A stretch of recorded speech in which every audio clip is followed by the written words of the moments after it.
Из-за блокировки платформы полная серия доступна по ссылке в первом комментарии. Au loin, je pouvais voir Lucien et Rebecca se déplacer rapidement. J'ai appelé pour qu'ils ralentissent. Oh, allez, vous les tortues. J'ai 65 ans et je suis meilleure que vous deux. Dépêchez-vous. Comme je l'ai mentionné précédemment, nous rions pas souvent. Dépêche-toi, tu vas rater la meilleure partie. Quoi, je ne t'entends pas? S'il te plaît, ralentis. À ce stade, Jack et Rebecca semblaient avoir disparu. La neige s'aggravait et il semblait que la tempête de neige annoncée allait nous frapper. Tout autour de nous n'était que blanc. Freddy a commencé à pleurer et je m'inquiétais de plus en plus. Le vent froid hurlait à travers la forêt apparemment vide, soufflant de la neige dans mes yeux et me piquant la peau. Je tenais mon fils étroitement contre ma poitrine, essayant de le protéger du froid mordant. Alors que nous nous frayions un chemin à travers la neige, jusqu'aux genoux, à la recherche de tout signe d'aide, des heures s'étaient écoulées depuis que Jack et Rebecca nous avaient laissés abandonnés au milieu de nulle part, à des milles de la ville ou du prochain abri. Wax attira contre elle et mon mari, mais plus que ça, j'avais peur pour la sécurité de mon fils. Maman, il fait si froid. Je veux rentrer à la maison. Je sais, mon bébé. Je suis désolée pour tout ça. Je te promets que je vais trouver de l'aide pour nous, d'accord? Ne t'inquiète pas une seule seconde. Alors que nous trébuchions à travers les congères, je pouvais sentir mon corps s'affaiblir de minute en minute. Je savais que nous ne pouvions pas survivre dehors pendant longtemps, et trouver un abri était la priorité numéro 1. Mais juste au moment où je pensais que tout espoir était perdu, une lumière faible est apparue dans le lointain. Nous avons trébuché vers elle à moitié aveugle et à moitié gelé, jusqu'à ce que nous atteignions enfin la petite cabane aperçue auparavant, avec ses bouffées de fumée qui s'élevaient toujours dans le vent rude, nichée dans une clairière. Avec les quelques forces qui me restaient, j'ai frappé à la porte aussi fort que possible et je me suis effondré dessus. Maintenant, qui pourrait, oh Harold, apporter de l'eau bouillante et des couverts tout de suite? Un couple âgé et gentil nous a accueillis. Ils étaient si aimables de nous permettre d'enlever nos vêtements gelés, de nous baigner dans l'eau qu'ils ont tirée pour nous et de nous asseoir près du feu, avec une nouvelle paire de vêtements, et leur offrant une soupe chaude et des couvertures pour nous envelopper. Nous nous sommes blottis ensemble dans la chaleur. Mes sentiments de colère et de frustration ont commencé à bouillir. Comment ont-ils pu faire ça? J'espère qu'ils viennent dehors. Il y a plus de gens dehors. Nous devons aller les chercher. Non, ne te dérange pas, c'est ma belle-mère et mon mari inutiles. Ils nous ont laissé là pour geler. Tu dis un mensonge. Pourquoi ferais-tu une chose aussi horrible? Je savais que Becky était toujours comme ça, mais Lucia, pas moyen qu'il nous ferait ça. Attends une seconde. Becky, ce nom me dit quelque chose. Est-ce la dame avec une fine silhouette, les lèvres pincées et sérieuses tout le temps? Porte-t-elle des lunettes pourpres et une taupe sur sa lèvre supérieure? La même. Comment la connaissez-vous? Elle a l'habitude de parcourir ces régions, mais c'est bizarre de faire une telle chose pendant cette période où les tempêtes de neige sont abondantes. En fait, je ne l'ai jamais vue dans ces parages pendant cette période de l'année. Maintenant, chérie, s'il te plaît, dis-nous comment tu la connais. Je suis sa belle-fille. Nous sommes venus de Floride parce qu'elle n'avait jamais vu son petit-fils Freddy depuis sa naissance. Je voulais vraiment qu'ils se lient d'amitié et se connaissent, mais Anne semblait désintéressée, même après que nous soyons venus de si loin. Freddy était blotti contre moi, endormi dans mes bras, avec un sourire sur son visage. Dieu merci, il allait bien. Dieu merci, il était en sécurité. Comment son petit corps a survécu tout cela? Encore un mystère pour moi. Mais plus je le regardais, plus je devenais frustré par son père, inutile, et sa grand-mère. Elle est magnifique.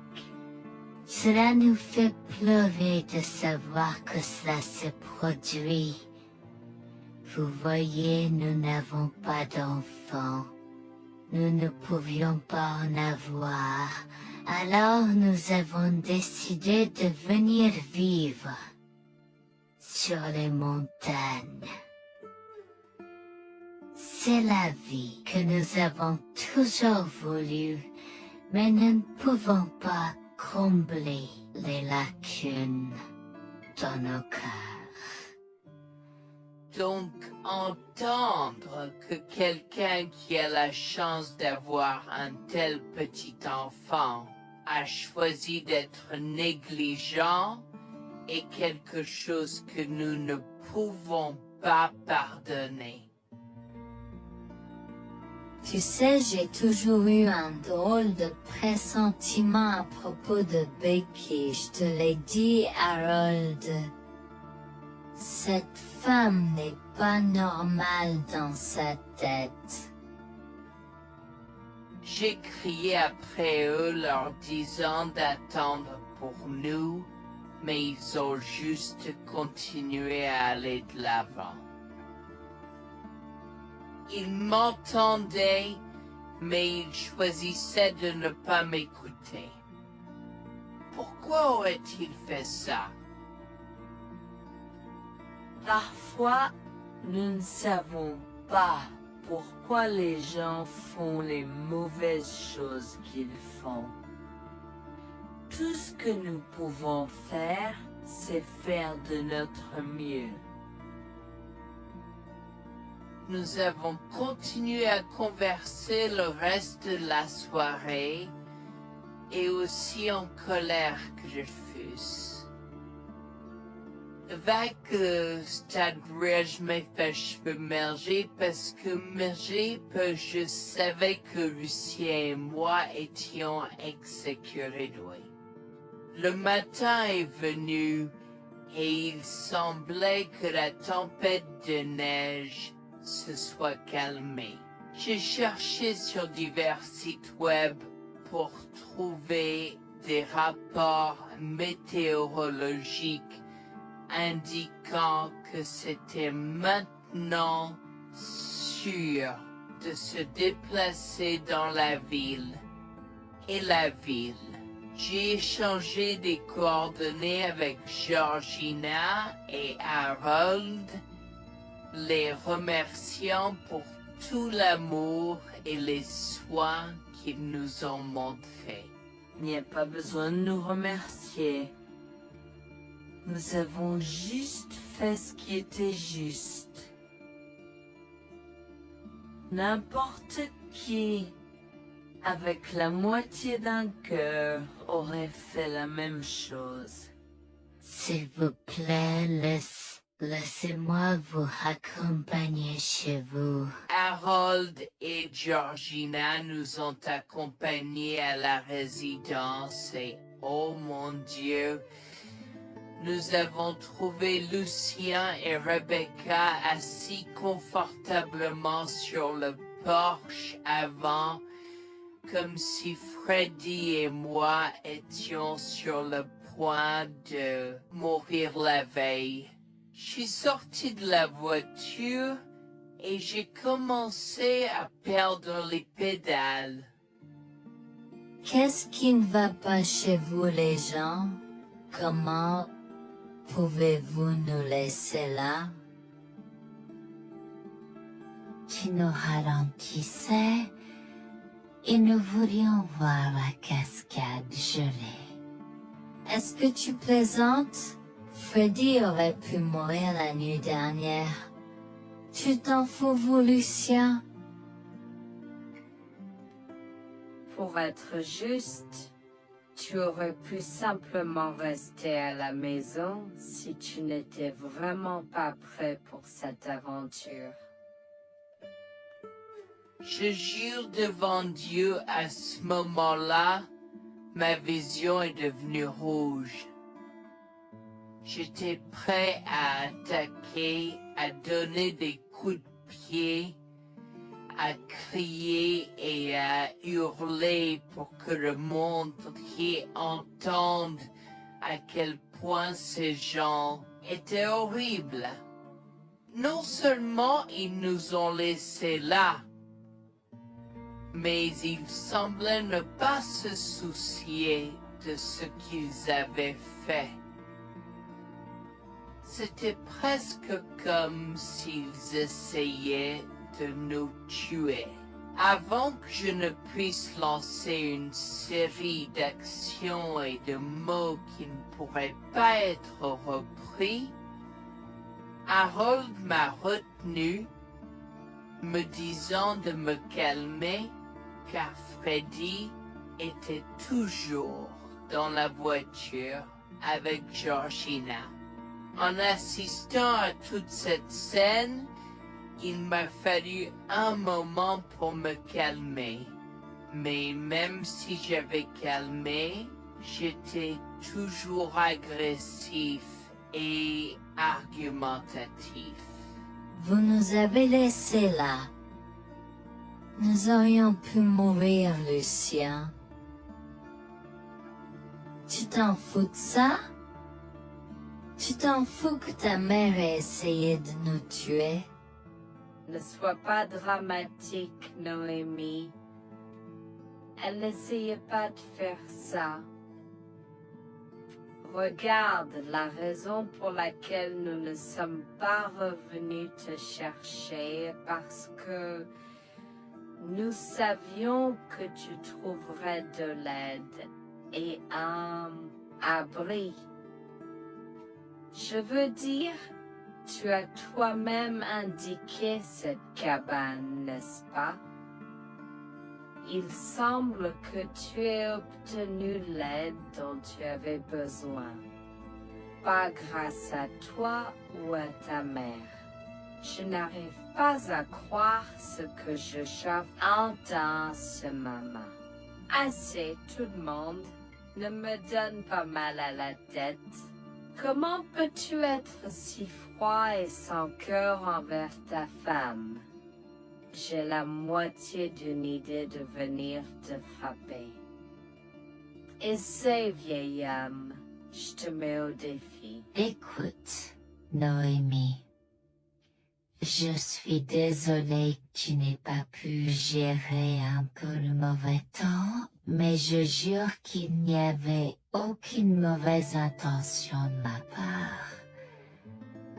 Écoute, Noémie, je suis désolée que tu n'aies pas pu gérer un peu le mauvais temps, mais je jure qu'il n'y avait aucune mauvaise intention de ma part. Oh oui. Pourquoi diable irais-tu faire de la randonnée à cette période de l'année? Nous ne te voyons jamais pendant cette période, alors quoi maintenant? Pourquoi maintenant quand tu as un enfant qui ne voulait que se connecter avec toi? Quelqu'un pourrait argumenter que ce niveau de négligence grossière était intentionnel, Becky. Tu es une personne malade et pathétique. Cela a semblé faire fondre l'extérieur froid et dur de Becky, qui avait l'air douloureuse, du moins pendant un instant, avant de revenir à son extérieur de méchante sorcière de l'Ouest. Je ne sais pas ce que tu essaies d'insinuer, mais si tu cherches une bataille, je peux t'assurer que tu la perdras. Tu oublies que je suis une femme riche. J'ai accès au meilleur. Voyons comment ton petit argument va se passer en cours, vieil homme. Vous êtes pas là avec votre malade joueuse. Je souhaite que vous restiez fiers. Tu sais quoi, Noémie? Je m'en fiche maintenant. Je n'ai plus besoin de faire semblant devant toi. Et tout le monde. Alors, laisse-moi te dire les choses clairement pour que tout le monde puisse entendre. Je m'en fiche de toi et de ce bébé. Honnêtement, je souhaite que vous soyez tous les deux morts hier. Au moins, vous auriez arrêté de me déranger avec vos tentatives pour rencontrer ce bébé. Est-ce que je parais en avoir quelque chose à faire? J'ai fait mon geste vers elle comme si mon corps avait une volonté propre. Je me suis approché d'elle et l'ai giflée. J'ai continué à la gifler et à donner des coups de pied aussi forts que possible jusqu'à ce que Jack et Harold me déchirent. Tu m'instaudes. Comment osais-je? Comment osez-vous vous asseoir là et défendre cette sorcière? Elle l'avait mérité. Toi, je vais te poursuivre en justice. Comment oses-tu me mettre les mains dessus? Elle ne voulait évidemment pas cela. Regardez, il semble que les tensions soient élevées en ce moment. Pourquoi ne pas tous prendre une grande respiration? Entrons et réglons cela. Vous êtes un homme faible et pathétique, et j'espère que vous passerez le reste de votre vie à expier ce que vous avez fait à votre fils. Avant que Jack ne puisse répondre, je lui ai craché au visage avant de rentrer à l'intérieur, de prendre Freddy et ses affaires, et de monter dans la voiture avec Georgina et Freddy. Maman, j'ai peur. Que se passe-t-il? Pourquoi tu combattu grand-mère? Chérie, je suis vraiment désolée que tu aies dû voir ça. Les choses sont beaucoup plus compliquées ici et je ne veux pas te mentir. Mais je crains que tu ne sois un peu trop jeune pour comprendre. Mais pour l'instant, je suis désolée de devoir te dire que pour l'instant, il semble que grand-mère et papa ne veulent pas de nous ici. Nous ne pouvons pas être ici parce que papa et grand-mère ne sont pas très gentils et je ne veux pas que tu sois autour de personnes qui ne sont pas gentilles. Mais Georgina et Harold sont gentils, n'est-ce pas? Oui, j'aime Georgina et Harold. Harold et Georgina peuvent-ils être mes grands-parents? Oh mon Dieu, mon petit enfant, tu me fais pleurer. Bien sûr, je peux être ta grand-mère. Oh mon Dieu, mon petit enfant, tu me fais pleurer. Bien sûr, je peux être ta grand-mère. Je serai toujours ton ami et je te promets de prendre soin de toi si tu as besoin de moi. Harold a pris la voiture et nous a emmenés à un hôtel où nous avons pu nous reposer et nous remettre de nos émotions, mais malheureusement tout l'événement était un peu trop difficile à gérer. J'y avais très peur pour l'avenir pour Dieu, tant Freddy que moi, car cela signifiait le divorce. Mais j'avais peur, Bertie, qu'ils obtiennent la garde de Freddy. Décidé de parler au gymnase et c'est propos de la question une fois que Freddy s'était endormi. Que vais-je faire? Je vais aller en prison? Nonsense. Cette sorcière ne portera pas plainte. Et si elle ne faisait? Elle ne le fera pas, car nous avons des preuves de sa conspiration pour commettre un meurtre. Comment? Nous sommes toujours préparés, chérie. Nous avons secrètement enregistré toutes les preuves. Maintenant, vous pouvez emporter cet enregistrement avec vous et l'utiliser contre votre mari et belle-mère au tribunal. Vous êtes des anges déguisés. Comment avez-vous fait ça? Quand? Comment? Chut, mon enfant, ne t'inquiète pas de tout ça. Écoute simplement l'enregistrement audio. Nous avons écouté et effectivement toutes les preuves avaient été enregistrées, y compris la partie où j'ai attaqué physiquement sa mère. Maintenant, ils vont me faire pour coups et blessures. Oh mon Dieu, pourquoi je fais ça? Maintenant, Bonjour, je m'appelle Jeanne et j'ai 37 ans. Je rédige ceci parce que l'année dernière a été très difficile pour moi et mon mari Jules. Nous avons beaucoup progressé depuis cet incident et je veux juste partager cette histoire pour aider quiconque pourrait se trouver dans une position similaire. Laissez-moi d'abord vous raconter comment j'ai rencontré mon mari, adorable. Tout a commencé de la manière la plus inattendue, dans un hôpital.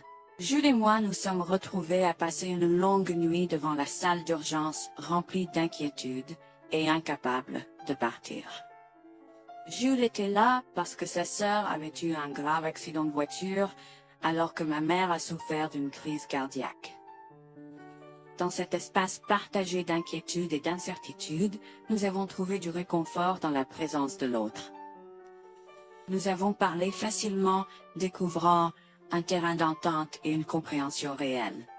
Comme nous avons réalisé que cela prendrait un certain temps avant d'avoir des nouvelles des médecins, nous avons décidé de faire une pause et de prendre un café au café de l'hôpital. Nous ne savions pas que ces rencontres fortuites allaient changer nos vies à jamais.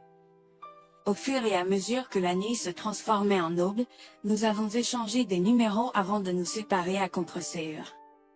Pendant que la condition de ma mère se stabilisait et qu'elle commençait sa convalescence, la sœur de Jules faisait face à un voyage plus difficile. L'accident l'avait laissée avec de graves lésions de la moelle épinière et des blessures cérébrales, et elle était paralysée de la taille aux pieds. Jules était dévasté, partagé entre le soulagement qu'elle ait survécu et la tristesse face aux défis qu'elle allait maintenant affronter. Au cours des mois suivants, Jules et moi sommes restés en contact, nous nous soutenons émotionnellement pendant les convalescences de nos proches. Nos conversations ont progressivement changé, nous permettant de partager nos espoirs, nos rêves et nos peurs. Dans l'un de ces échanges sincères, Jules a eu le courage de m'inviter à prendre un café, un rappel significatif de l'endroit où notre connexion avait d'abord fleuri. Notre amour a grandi rapidement, alimenté par la fondation que nous avons construite pendant nos moments les plus sombres.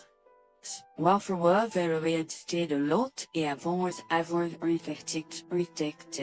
Cela n'a pas pris longtemps pour que nous réalisions que nous avions trouvé quelque chose de vraiment spécial.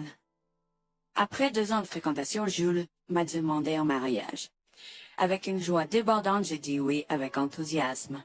Notre mariage était une petite et intime célébration, honorant l'amour qui est né de nos épreuves partagées.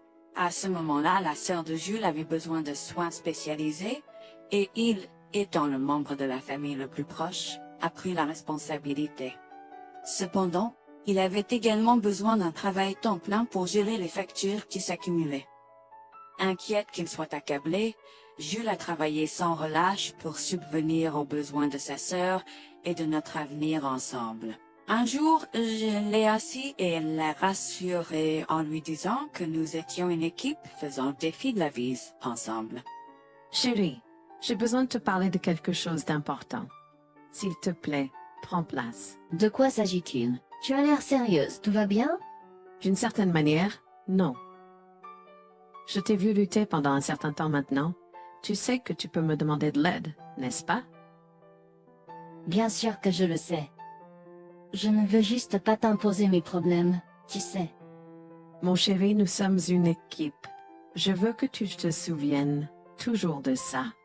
Nous faisons face aux défis de la vie ensemble et il n'y a rien d'individuel dans notre relation, seulement la nôtre. Je veux te soutenir, toi et ta sœur, de toutes les manières possibles. Cela signifie beaucoup pour moi, bébé. Tu as été incroyable tout au long de tout cela. Je ne sais pas ce que je ferais sans toi. C'est exactement pourquoi je voulais en parler. J'ai réfléchi à la prise en charge d'Abby et à l'impact que cela a sur ton travail. Et si nous envisageons de la placer dans une maison de retraite? Et avant que tu ne poses la question, je connais une bonne où ma grand-mère était vraiment heureuse. Elle a même préféré cela à vivre à The Cemetery. Je ne sais pas, je veux dire, c'est une décision importante et risquée à prendre. Je comprends, mais réfléchis, Greg. Cela permettrait de te trouver un meilleur emploi payant pour que nous puissions nous assurer qu'Abby reçoit les soins qu'elle mérite. Nous pouvons la visiter régulièrement et être toujours là pour elle. Mais cela soulagerait une partie de la charge sur tes épaules. Tu as raison. C'est un choix difficile, mais je fais confiance à ton jugement. Je suis heureuse que tu me laisses enfin t'aider. Crois-moi, les choses sont plus faciles quand on peut partager ses fardeaux avec quelqu'un. Je veux dire, c'est comme ça que nous nous sommes trouvés, non? Comment pourrais-je jamais l'oublier? Je t'aime tellement. Merci de rester à mes côtés. Tais-toi, pas besoin de remerciements.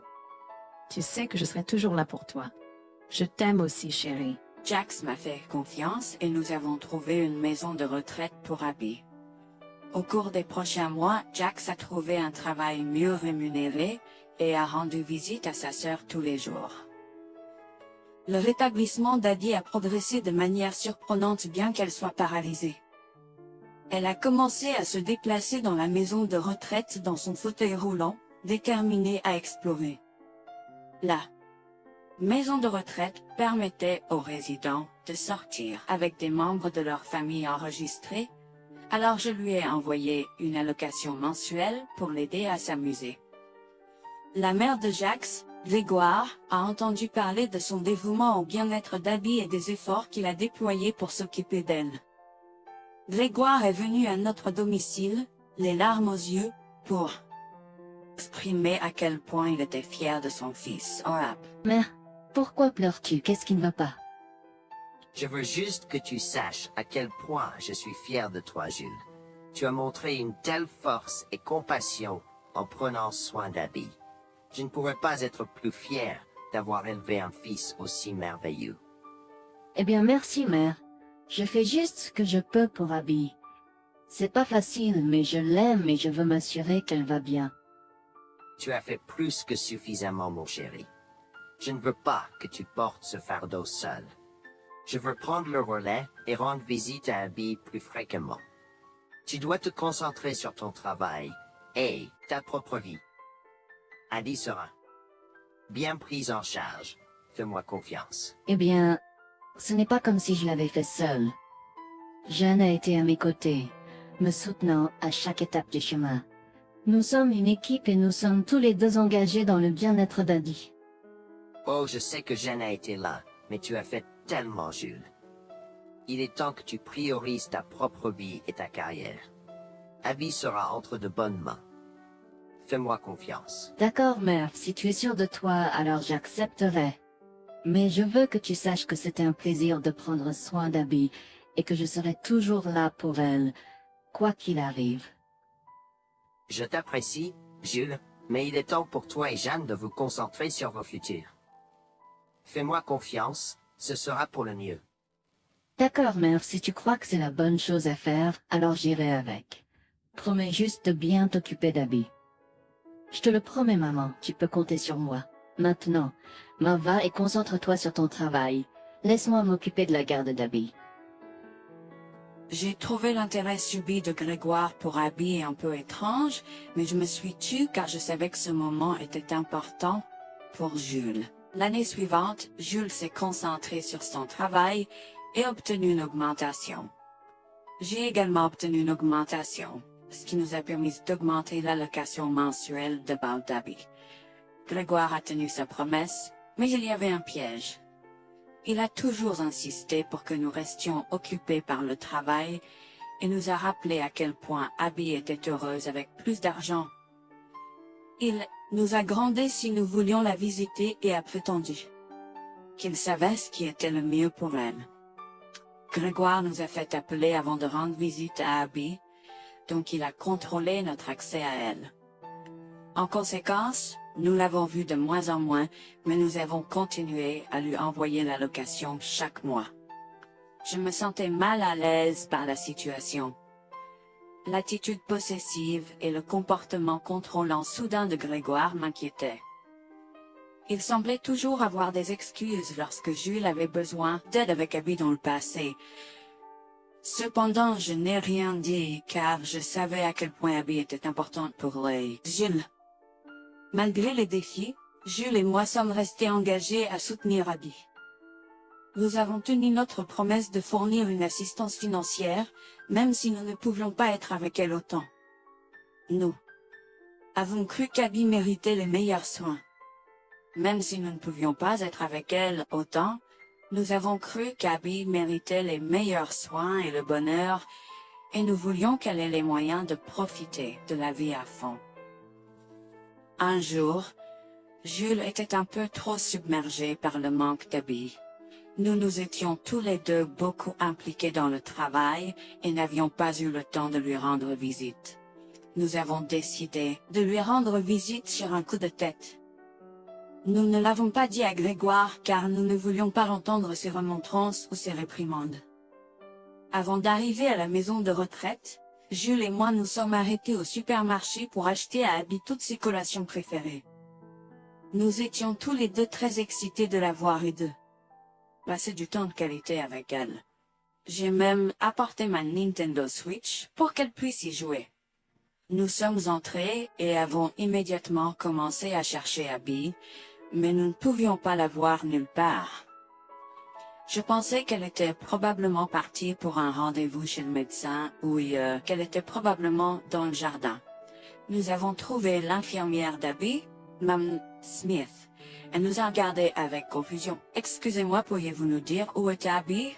Nous la cherchons. » Charlie, savez-vous pas ce qui s'est passé? Non, nous n'en savons rien. S'il vous plaît, dites-le nous. Que s'est-il passé? Est-ce que Abby va bien? J'ai essayé de contacter Grégoire car il a insisté pour être le point de contact pour toutes les informations concernant Abby, mais il n'a jamais répondu à mes appels. S'il vous plaît, dites-nous simplement ce qui s'est passé. Est-ce que Abby va bien?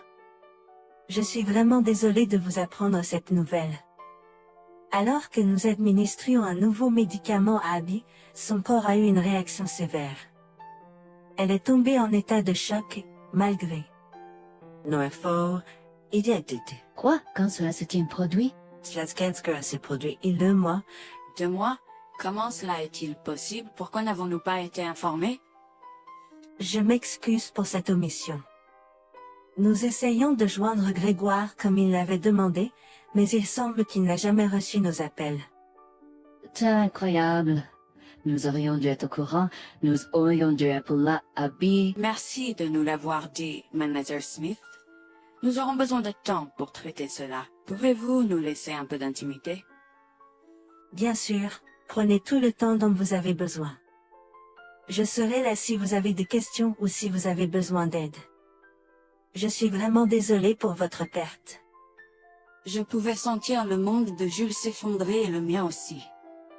Bien que Abby ne soit pas ma propre sœur, je la traitais comme telle.